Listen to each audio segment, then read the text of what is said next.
Alors, je vais céder maintenant la parole à Madame la députée de Rosemont. Merci, Madame la Présidente. Alors, Madame la Ministre, Mesdames, Messieurs les fonctionnaires du ministère, Madame la Ministre, une question courte et simple. Le 15 février, l'Assemblée nationale a adopté à l'unanimité la motion suivante que j'avais présentée, que l'Assemblée nationale déplore la décision du gouvernement du Canada de se retirer du protocole de Kyoto et exige du gouvernement du Québec qu'il informe les parties au protocole de Kyoto à la Convention cadre des Nations unies sur les changements climatiques que le Québec entend, pour sa part, respecter et faire reconnaître son engagement à atteindre la cible de réduction des émissions de gaz à effet de serre. Ça, c'était le 15 février. Le 22 février, Madame la Présidente, je posais donc une question et le Premier ministre m'a répondu dans un premier temps, mais j'ai posé une complémentaire à la ministre des Relations internationales. J'ai demandé justement que le gouvernement donne suite à cette motion et écrivent donc aux 193 pays signataires du protocole de Kyoto pour exprimer notre dissidence. Et j'ajoutais, pourquoi le gouvernement ne le fait-il pas alors que la présidence de l'Assemblée nationale, elle, a déjà fait parvenir la motion aux Nations unies, au Parlement européen et à la Chambre des communes à Ottawa, comme on l'avait demandé. Et Madame la Ministre, vous m'avez répondu, je dois vous dire suite à la motion qui a été déposée la semaine dernière, j'entends donner suite et intervenir auprès des différents pays. Bien sûr qu'il faut prendre le temps de le faire et nous le ferons prochainement.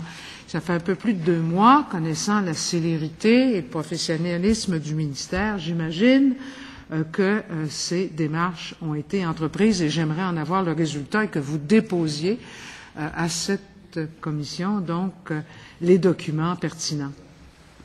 Madame la ministre. Oui, alors Madame la députée de Rosemont, effectivement, par la suite à votre intervention et à cette motion, le 15 mars 2012, j'ai écrit à Madame Christina Figueres, qui est la secrétaire exécutive du secrétariat de la Convention cadre des Nations unies sur les changements climatiques.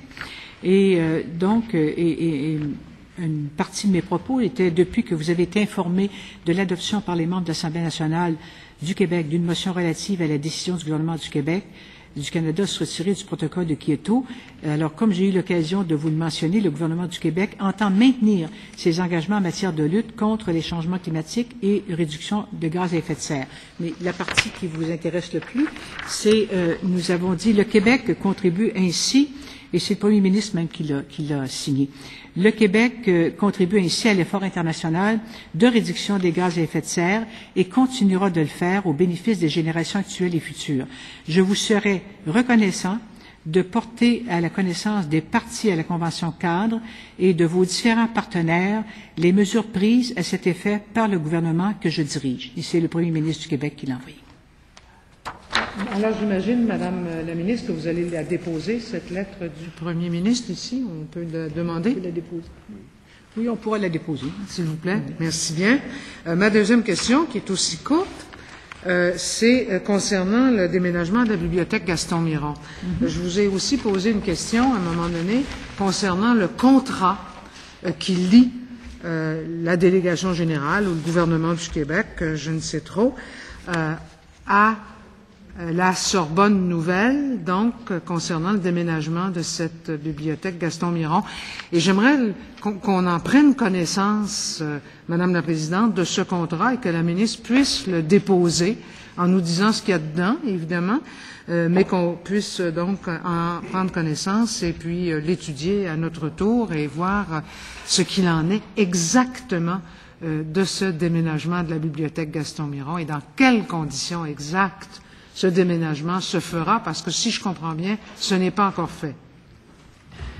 En somme, lorsque vous avez posé la question à l'Assemblée nationale, j'ai été un peu surprise parce que je n'étais pas au courant d'une entente comme telle, de l'entente signée comme telle. Alors, je n'ai pas, j'ai été très prudente dans ma réponse là, parce que il m'apparaissait que les négociations étaient très avancées, mais qu'il n'y avait pas d'entente formelle comme telle. Mais vous savez, à partir des comment pourrais-je dire, des messages privilégiés que vous pouvez avoir et le temps de Paris-Montréal, Paris-Québec, je me suis dit, peut-être qu'il y a quelque chose qui s'est passé entre deux et qu'on a oublié de me mettre au courant ou je ne suis pas encore au courant.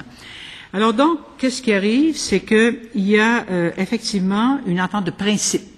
L'entente de principe, on s'est entendu, mais entre-temps, ce qui arrive, c'est que le délai de la signature vient du fait qu'il y a un processus électoral actuellement qui est en cours de la présidente de l'université. Alors donc, ça a retardé un peu la signature finale. Et il y a aussi, il faut que l'université fasse également des rénovations. Mais on prétend que d'ici les prochaines semaines, dès que la présidente de l'université sera nommée, qu'on sera en mesure de signer l'entente finale. Je dois vous dire ce qui est important, ce qui a guidé notre démarche, c'est que pour nous, on voulait vraiment mettre en valeur la bibliothèque Gaston-Miron, puis on voulait en conserver la propriété aussi. Ça, c'est bien important. Et actuellement, là où elle se trouve, elle est très, très peu visitée. Elle est visitée peut-être par 1 ou 2 personnes semaine, très peu visitée. Et en même temps, pour nous, ce qui est important, c'est améliorer l'accessibilité, puis augmenter l'achalandage aussi. Donc, j'ai fait faire des études, on m'a soumis plusieurs recommandations. Bien sûr qu'on aurait pu avoir, à un moment donné, notre propre édifice avec la bibliothèque Gaston-Miron, mais vous comprendrez qu'on n'en avait pas les moyens. Et donc, on a essayé de trouver des solutions intermédiaires tout en préservant les critères pour nous, qu'est-ce qui est important. Alors donc, ce que nous avons convenu, c'est que de transférer la bibliothèque, comme je dis, on en garde la propriété, mais de la transférer à l'Université de Sorbonne-Nouvelle, Paris 3, le fonds de la bibliothèque, et en même temps, c'est beaucoup plus accessible, c'est ouvert 7 jours semaine, les étudiants peuvent y avoir accès, les gens qui passent dans le coin vont quand même mieux connaître maintenant ce que c'est que Gaston-Miron. Alors donc, c'est un endroit, comme je le mentionnais, qui est très accessible. Le potentiel de développement aussi de fréquentation accru pour les ouvrages québécois, parce que la Bibliothèque centrale de l'Université de Sorbonne-Nouvelle, Paris 3, enregistre 500 000 entrées par année et supervise 100 000 prêts interbibliothèques. Donc, je m'excuse, tout à l'heure j'ai dit 16 jours, mais je remarque ici c'est 6 jours semaine. Et donc, la cohérence du fonds est garantie. Pendant 1 an, il y aura une assistance d'un bibliothécaire pour former de la banque, l'Archive nationale du Québec, pour former une bibliothécaire de la bibliothèque de la Sorbonne. C'est une entente qui aura un terme de 5 ans et c'est un investissement annuel de 40 000 $, soit 31 fois, je dirais, moins qu'un des scénarios de création d'un espace Québec qui faisait partie d'une des solutions, mais pour lequel je n'avais pas l'argent nécessaire pour ce faire.